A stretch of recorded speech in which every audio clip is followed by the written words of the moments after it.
it's a boy, or congratulations, it's a girl, are some of the first words that a child hears when they're born. That's how important we consider the sort of assignment of gender to be in our society.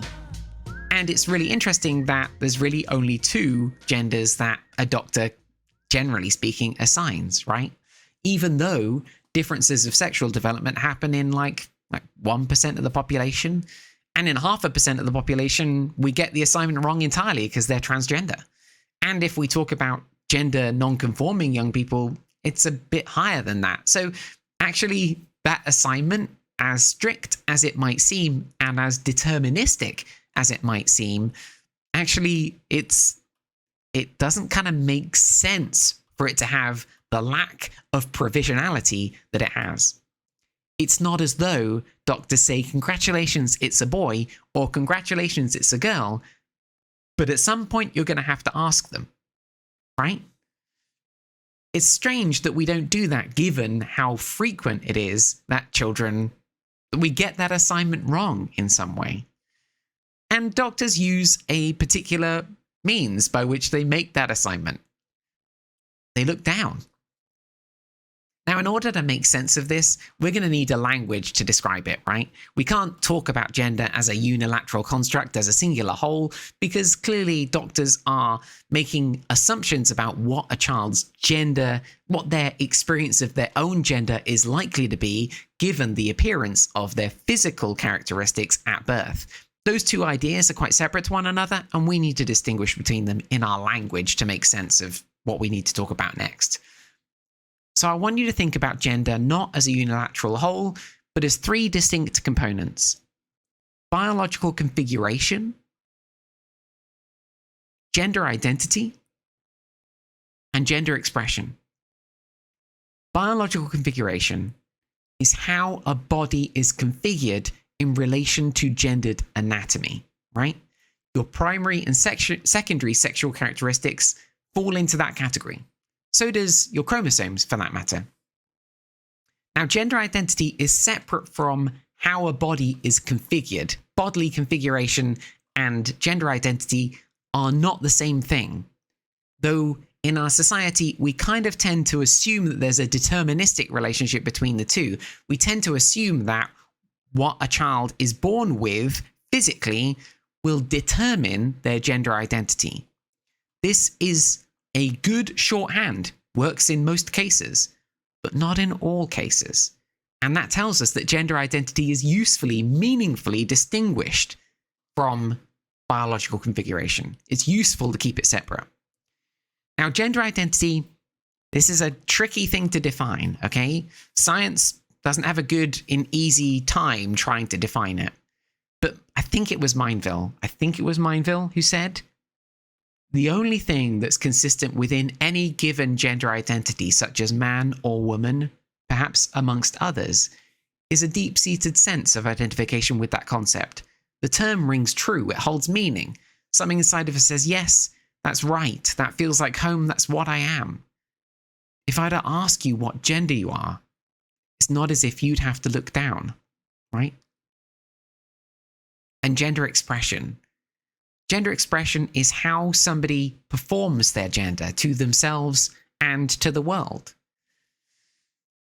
And we have more conscious control over gender expression than we do over the other two. Gender expression is something over which we can do stuff about. We can pitch our voice up, for example, or down if we want to sound more masculine. That's a bit difficult to do, if I'm honest. It takes a lot of practice, a lot of work to pitch your voice up. Goodness me, it takes me a lot of work. But I do it because it invites the world to relate to me as the gender that I experience myself to be. And indeed, gender expression is a means by which we can do that. It's an invitation to the world to relate to us in a particular way because we have conscious control over it. We can dress in more feminine or more masculine ways, or outside of that binary distinction altogether.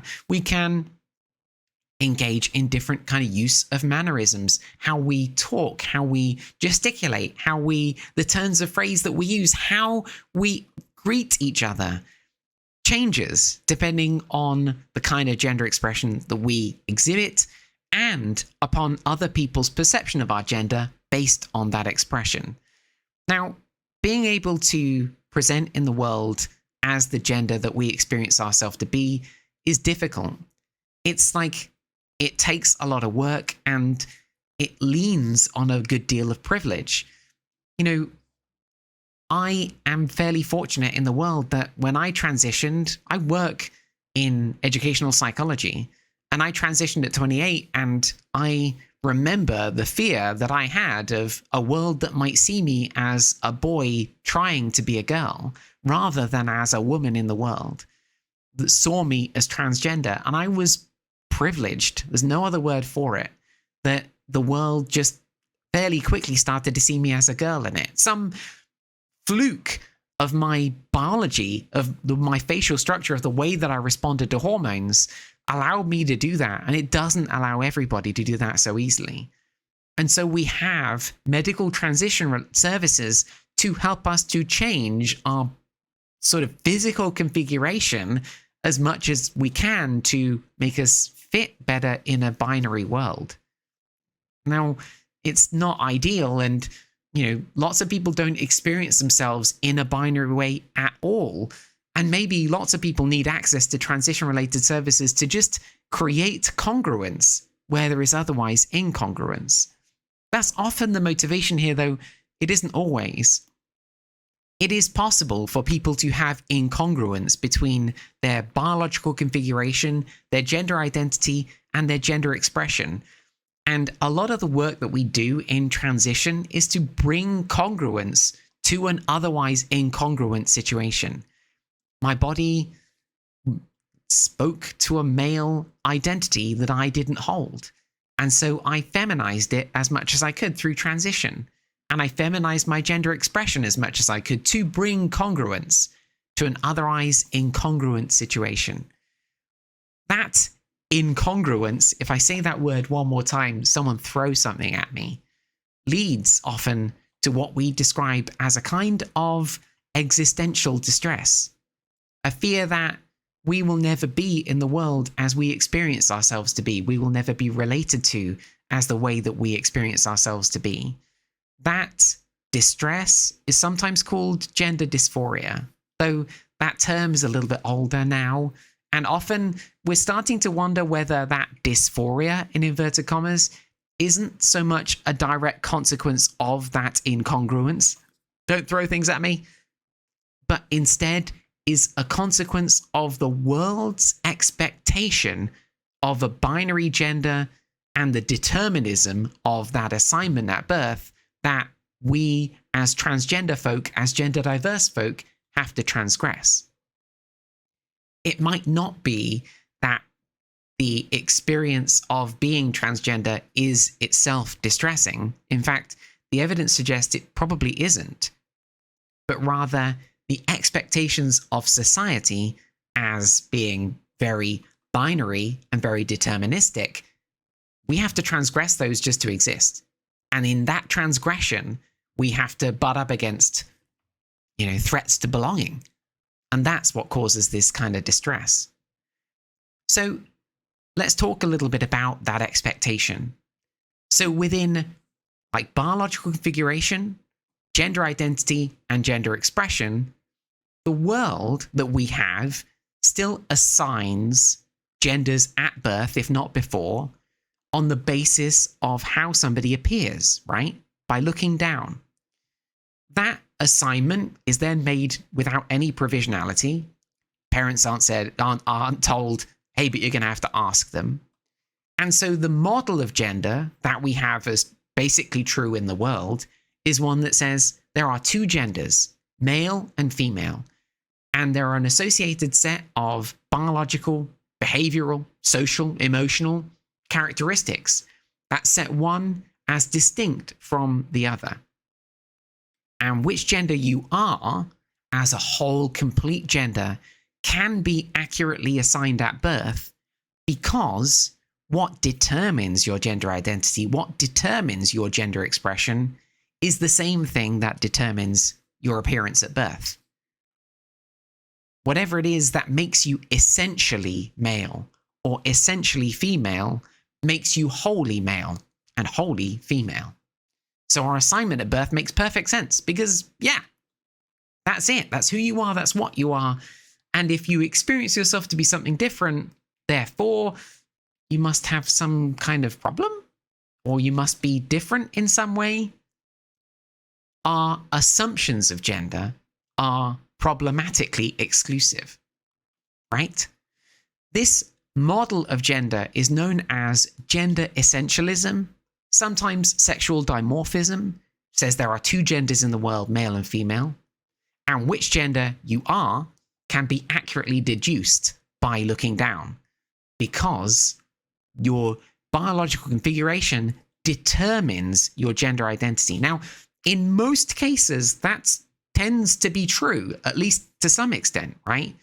We know that most people grow up in the world with a sort of congruence around that assignment. They experience themselves to be women in the world if they are assigned female at birth. That tends to be the case for most people, but it is not the case for everyone. And it is not the case frequently enough that maybe this assignment, maybe this model of gender is just incomplete.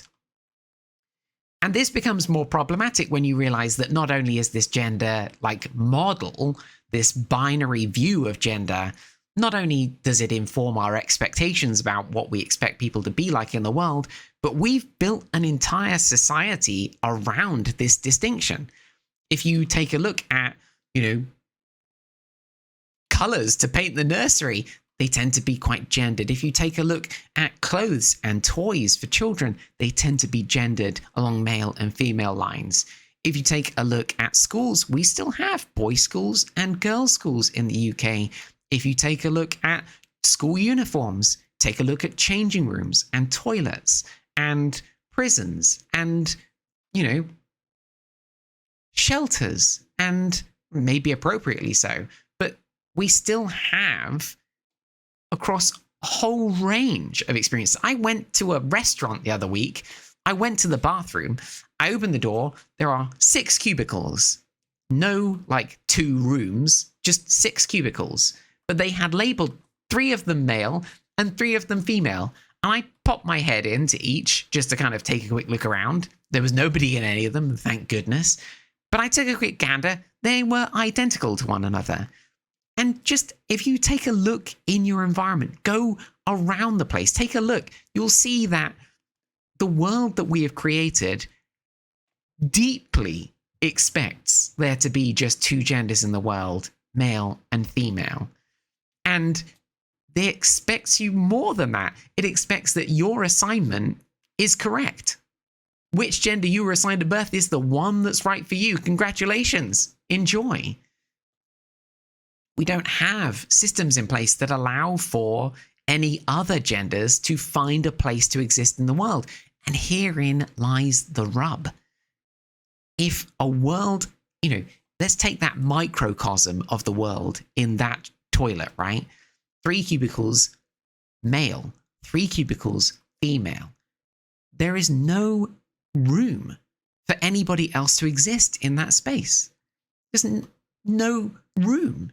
How do we create a sense of belonging in society for genders outside of male and female if we can't even create bathrooms that allow them to pee?